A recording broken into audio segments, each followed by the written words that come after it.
விருதுநகர் மாவட்டம் சிட்ட வண்ணாங்குளம் பக்கத்துல கரெக்ட் பகுதி ஓரமா எப்பவும் போல ஆயன் ஒருத்தர் ஆடுகளை மேய்ச்சிட்டு இருந்திருக்காரு. அப்ப அந்த கூட்டத்துல இருந்த ஒரு ஆடு அங்கு பக்கத்துல இருந்த கிணத்து பகுதி ஓரமா இருந்த செடிகளை மேய போய் தவறி அந்த கிணத்துக்குள்ள விழுந்திருக்குங்க. உள்ள ஆடு விழுந்தது அந்த ஆடுகளை மேய்ப்பவருக்கே தெரியல. அவரும் சிறிது நேரம் அங்க பக்கத்திலே உட்கார்ந்துட்டு ஆடுகள் அடுத்தடுத்து நகர்ந்து போக ஆரம்பிக்க அவரும் அங்கிருந்து கிளம்பிட்டாருங்க. அப்ப இவருக்கு பின்புறமா இருந்து தனியா ஒரு ஆடு மட்டும் கத்துற சத்தம் கேட்கவும் தான் சுதாரிச்சு எங்கிருந்து ஆடு கத்துற சத்தம் கேட்குதுன்னு தேடி போய் கடைசியில கிணத்துக்குள்ள இருந்துதான் சத்தம் வருதுன்னு கண்டுபிடிச்சிருந்திருக்காரு. அப்ப கூட மேலிருந்து அவரால் ஆட்ட பார்க்க முடியலங்க. அந்த அளவுக்கு கிணத்தோட மேல்புறம் எல்லாம் சரிஞ்சு விழுந்து கிடந்துச்சுங்க.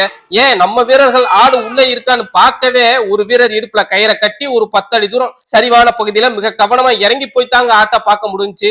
ஆடு கத்துற சத்தத்தை மட்டுமே வச்சுதான் ஆடு மேய்ப்பவர் நம்மள உதவிக்கு கூப்பிட்டாரு. உடனே எங்களுடைய திருச்சுழி மீட்பு குழு கிளம்பி போனாங்க. கிணறு எப்படியும் 50 அடிக்கு குறையாம தாங்க இருக்கும். முழுக்க முழுக்க செம்மண் கிணறுங்க.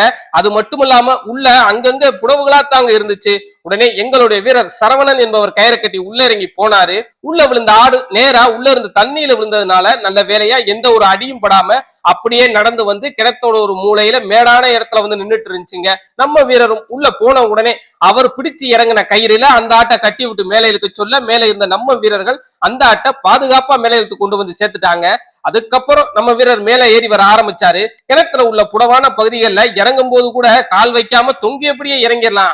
ஆனா ஏறும்போது அது மிக கடினமா தாங்க இருக்கும். புடவான பகுதிகளில் கால் வைக்கவும் முடியாது. அப்படியே வைக்க முயற்சி பண்ணாலும் நாம உள்ள போற மாதிரி தான் இருக்கும். காலும் எட்டாது. அந்த இடத்துல மட்டும் முழு பலத்தையும் பயன்படுத்தி தொங்கியபடி தாங்க மேலே ஏறி வர முடியும். 1-2 இடம்னா கூட நம்ம வீரர்கள் சமாளிச்சிருவாங்க. ஆனா ஒரு சில கிணறுகள்ல பாதி அளவுக்கு மேல புடவத்தாங்க இருக்கும். அந்த மாதிரியான இடங்கள்ல போராடித்தாங்க மேலே ஏறி வருவாங்க. இங்க நம்ம வீரர் இறங்கின இடத்துல ஒரே ஒரு இடத்துல மட்டும்தான் புடவு இருந்ததுனால ஓரளவுக்கு சமாளிச்சு பாதுகாப்பா மேலேறி வந்து சேர்ந்துட்டாருங்க.